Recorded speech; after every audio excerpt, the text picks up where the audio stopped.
There's a machine named Nora buried under the Hudson River right now, 1,350 tons. She bored 2.5 miles through bedrock in under 2 years. New York spent $2 billion building the tunnel she left behind to stop a leak that's been running since 1988, dumping up to 36 million gallons a day into upstate bedrock. That tunnel has never carried a single drop of water. The city didn't fail to build the fix. It finished it, and still can't turn it on. The reason isn't engineering, it's water. There isn't enough of it now. I work in water infrastructure. I've spent years around systems that move water for millions of people, and I know exactly what it costs, physically and financially, to take one of those systems offline for even a few days. So when I tell you this story, it made me angry in a very specific, very professional way. I need you to understand that anger is not about incompetence. It's about something worse. It's about watching a system do everything right on paper and still fail in practice, because nobody built a contingency plan for the one variable that actually controls the outcome. I've watched agencies get the hard engineering right and still get burned by the boring, unglamorous operational math nobody wants to sit through in a public meeting. The public version of this story is simple. New York found a leak, built a bypass, and the bypass is basically done. Ribbon cutting pending. That version is not wrong, exactly.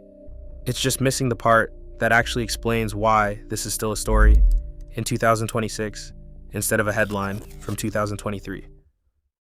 Let's start with the machine, because the machine is the part that should make you angriest. Nora holed through on August 16, 1919, breaking through shale bedrock nearly 700 feet beneath Wappinger, New York, ahead of schedule, on budget. That's the sentence agencies love to put in a press release, and for once, it was true. By May 2020, the final piece of steel lining went in.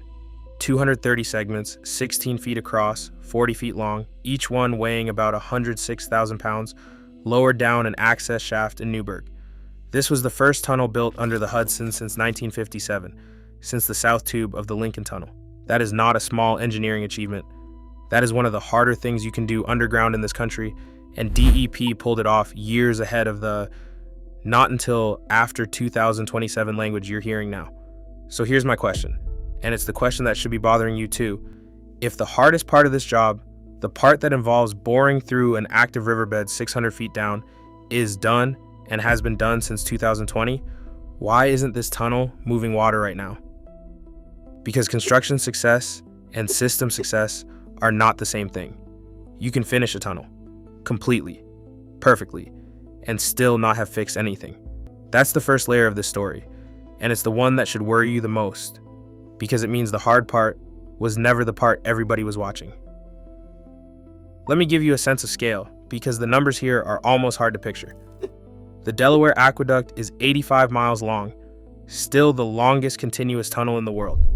It runs as deep as 2,300 feet below the surface at points, collects water from 4 reservoirs spread across 1,000 square miles, and can carry up to 900 million gallons a day, though it usually handles about 2/3 of that. From the Rondout Reservoir, it runs 44 miles to West Branch, then 27 more to Kensico, then down through an ultraviolet disinfection plant at Eastview, into the Hillview Reservoir in Yonkers, and from there into the mains that actually reach your tap if you live in the city. The last time anyone physically inspected the inside of this tunnel before the leak investigations began was 1958. Sit with that. A tunnel carrying drinking water for millions of people went unwalked, uninspected, for 57 years, until engineers finally sent robots down there because a human being physically cannot survive what's down there while it's operating. The whole thing is powered entirely by gravity, no pumps required for the water to move, which is either brilliant 19th and 20th century engineering or a system with almost no built-in redundancy, depending on which day you ask me. Now let's back up, because this leak has an AGE, and the age matters more than people think. The first signs weren't dramatic. Surface springs appearing near Wawarsing in Ulster County back in 1988 and 1989. Water showing up where water shouldn't be showing up. By late 1990, a utility worker at a power plant near Roseton in Orange County noticed something similar. By 1992, engineers had confirmed a second leak near Wawarsing, close to Shaft 18. 2 separate leak zones, roughly 95% of the total loss coming from the Roseton section near Newburgh, according to DEP's own project documentation. The rest, the Wawarsing portion, is smaller by volume, but it's the one that shows up in someone's living room. I want to be precise here, because this detail changes the entire emotional shape of the story. In 1993, engineers ran dye tracing, fluorescein injected into the aqueduct, tracked as it surfaced in springs miles away near Wawarsing. That's not a guess. That's not an assumption. That's confirmed hydraulic connection between a tunnel 700 feet underground and water coming out of the ground in someone's backyard. This is not a sudden crisis. This is a documented, tracked, monitored problem that DEP has been watching on record for over 3 decades. Autonomous underwater vehicles surveyed the Rondout to West Branch segment in 2004, again in 2009, and again in 2014, gathering sonar, velocity, and pressure data to characterize the size and location of the cracks. A remotely operated vehicle went into the Wawarsing section in 2015 for the same purpose. This agency has more repeated, multi-year survey data on this one leak than most water utilities have on their entire distribution systems. So when people act shocked that this is still unresolved in 2026, I need you to sit with that word, watching. Watching is not the same as fixing. You can watch a crack for 30 years, run a submersible drone through it 4 separate times, and still not have an executable plan for the day you actually need to close it. And here's where the story stops being an engineering story and starts being a human one, because somebody's basement is above that crack. Residents in Wawarsing describe basement walls that stay damp with no rain in sight on mornings when the lawn out front is dry and green.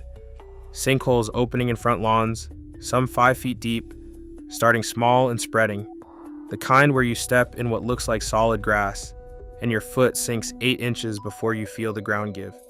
Riverkeeper documented flooding of homes and contamination of local drinking water wells caused by flooded septic systems in the area.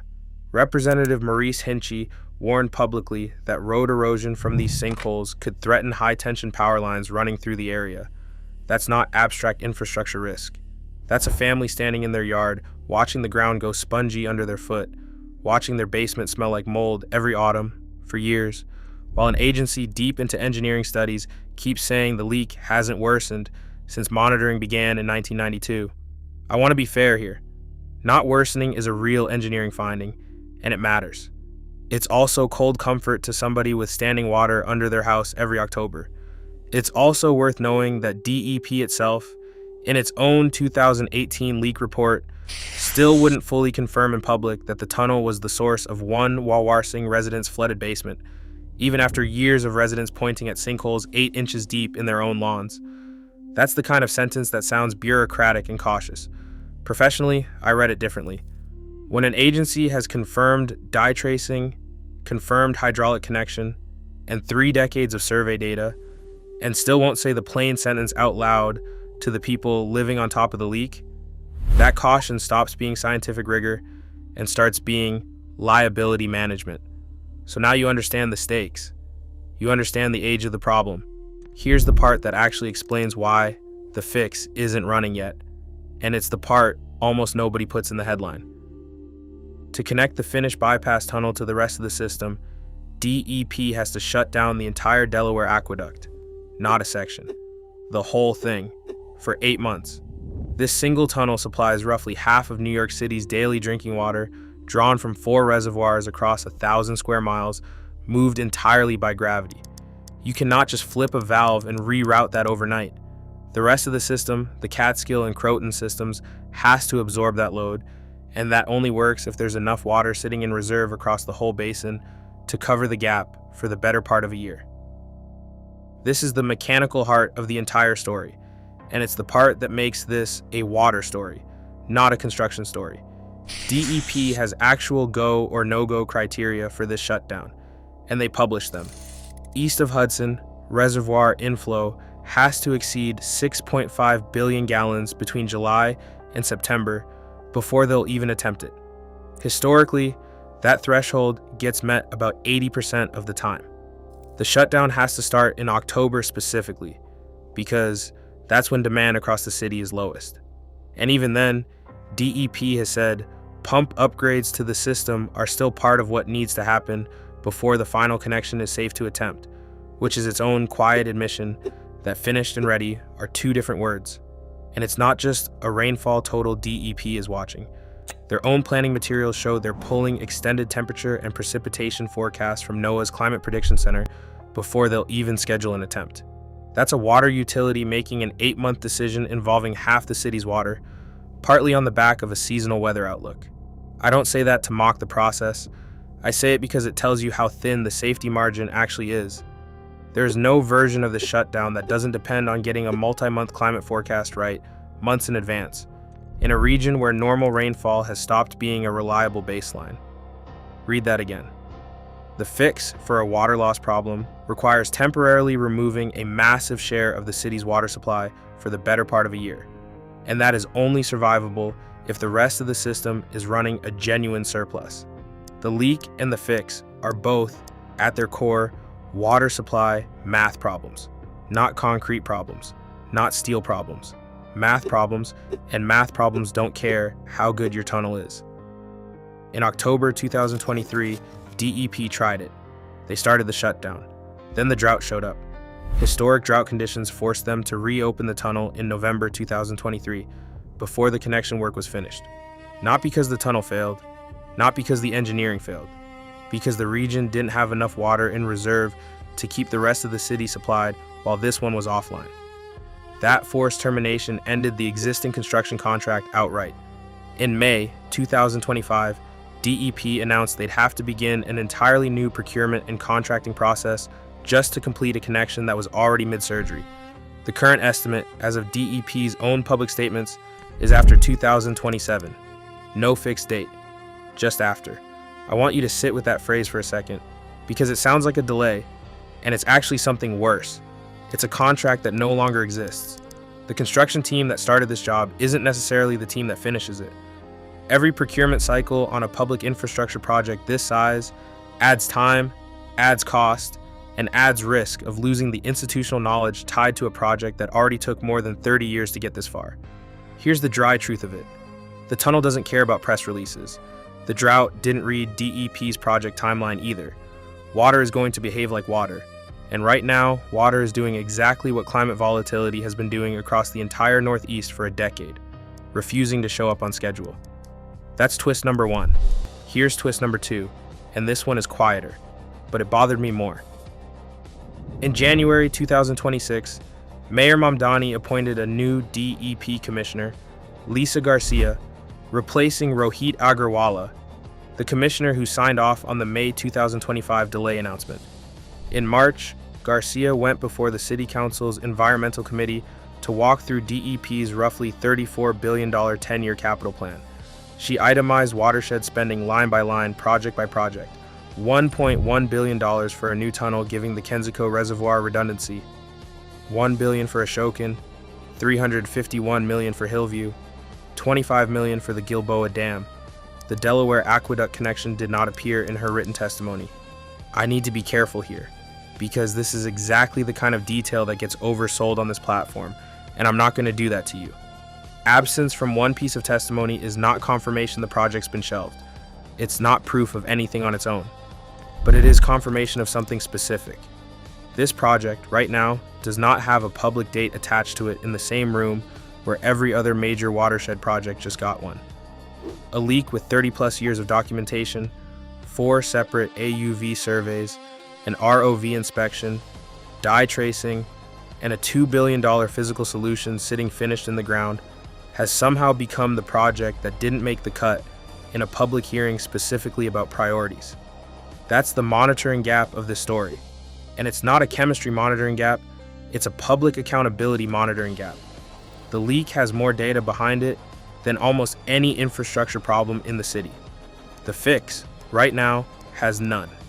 No completion date, no public commitment, just after 2027, floating out there with nothing anchoring it. And while we're talking about priorities, here's a number that made me stop and actually reread the source twice. DEP's own service line inventory shows roughly 1.85 million New Yorkers, about 21% of the city's population, may be drinking water delivered through lead or probable lead service lines. There are roughly 150,000 lead lines across the 5 boroughs still needing replacement. Total cost on the order of $2 billion. The same figure, roughly, spent on the aqueduct bypass. DEP has a free replacement program running, funded so far by about $72 million from the 2021 infrastructure law, with another $48 million anticipated, expanding on a rolling basis from the Bronx into Flushing, Queens in early 2026, and then Borough Park, Brooklyn, in the fall. I am not telling you DEP chose one project over the other. I have no evidence of that, and I won't pretend I do just to make this story punchier. What I am telling you is this: 2 separate $2 billion water problems, both real, both only partially resolved, sitting inside the same agency's budget at the same time. One of them is a finished physical asset sitting idle underground. The other is an active health exposure risk still working its way borough by borough, one neighborhood at a time. That's not a scandal. That's a resource and priority tension, and it's worth sitting with because it tells you something honest about how a city this size actually triages water infrastructure, not by severity, by whatever's administratively ready to move. And I want to name the taxpayer piece plainly because it's easy to lose track of $2 billion when it's spread across years and press releases. That money is spent. It's not sitting in an account waiting to be redirected if the shutdown attempt fails again. Every dollar of it bought real steel, real tunneling, real engineering, and none of that was wasted. But the public was sold a finish line back in 2019 and 2020, milestone by milestone, ahead of schedule and on budget, and the actual finish line keeps sliding. That's not fraud. It's not corruption. It's a gap between what gets celebrated and what actually resolves the leak, and taxpayers are the ones holding that gap open year after year, while the meter on Wawarsing's basements keeps running too. If I were advising on a project like this, the standard of care isn't complicated to describe, even if it's hard to execute. You build the physical fix, yes, but you also build a written, public, adaptive shutdown plan that accounts for a range of hydrologic scenarios, not just the best case one. You pressure test that plan against the worst drought year on record, not the average year. You publish contingency triggers the same way you publish the go, no-go thresholds, so a failed attempt doesn't quietly dissolve into a terminated contract and a vague after 2027. None of that requires new engineering.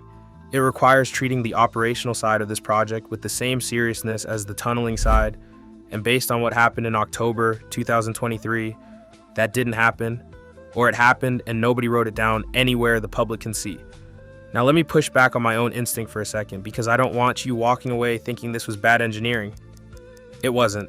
The original aqueduct runs through karst limestone, faulted rock that's naturally prone to fissures and dissolution over time, especially under the kind of sustained internal pressure a gravity-fed tunnel carrying hundreds of millions of gallons a day generates.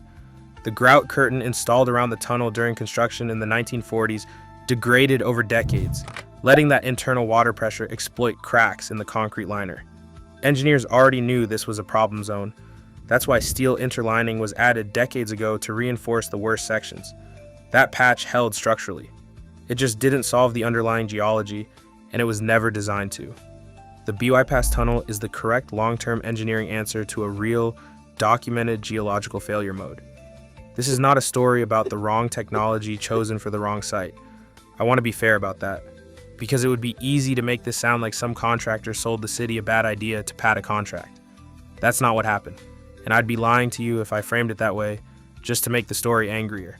What actually happened is that the project's execution plan assumed a level of hydrological stability that this region no longer reliably has. You can engineer around bedrock, karst limestone, faulted bedrock, degraded grout curtains. All of that is solvable with money, time, and good design, and DEP solved it. What you can't engineer around is a drought that shows up on the exact week you scheduled your 8-month shutdown. That's the technology fit twist here. And it's a subtle one, easy to miss if you're only looking at the tunnel. The tunnel isn't wrong for the job. The calendar is wrong for the climate it now has to operate inside. So let me ask the professional standard of care question, because this is the part I keep coming back to. Given that drought volatility in this region has been increasingly well documented for years. Should DEP have revisited that 6.5 billion gallon threshold or built in more contingency planning around a failed shutdown attempt before locking in an October 2023 start date? I don't have a public record showing that conversation happened before the fact. I'm not saying it didn't happen. I'm saying if it did, it isn't visible anywhere I can find. And if it didn't, that's the actual management failure sitting underneath all the concrete and steel, the one nobody put in a press release. Because here's the thing about a finished tunnel with no adaptive plan for a less predictable climate. It's not a completed asset. It's a completed asset with an incomplete operating plan bolted onto it. Those are not the same thing, no matter how good the press release sounds, and no matter how many milestones get hit ahead of schedule along the way. And I think that's actually the whole story. Once you strip away the parts that sound impressive, this was never really about whether New York could bore a tunnel under the Hudson River. They proved they could. Nora proved it in under 2 years. First Hudson crossing since the Lincoln Tunnel, on budget the entire way. This was always about whether the agency built an execution plan sturdy enough to survive contact with an unpredictable climate. And it didn't. Not because anyone was negligent in the way people usually mean that word when they're angry online. Because completing construction became the finish line everyone celebrated publicly, when the actual finish line was always going to be an 8-month operational bet against the weather, placed years in advance. That's the root mistake here. If I had to name it in one sentence, this was appearance of progress ahead of an actual operating plan for the one condition the whole project depends on. A finished tunnel is not a solved leak. A solved leak requires water to spare, on command, in the specific month you need it, and right now, this region doesn't reliably have that. So here's where this actually leaves us, as of this recording. Tonight, right now, while you're watching this, the original Delaware Aqueduct is still leaking up to 35 million gallons a day into upstate bedrock, same as it has for over 3 decades. Somewhere in Wawarsing, someone's basement is probably still damp with no rain in the forecast. Nora, the machine that did her job perfectly, ahead of schedule, on budget, first Hudson tunnel since 1957, is sitting inside a finished tunnel that has never once carried the water it was built to carry. That's the honest answer, even if it's not the satisfying one. The hole is dug, the steel is in, the water is still going the wrong way.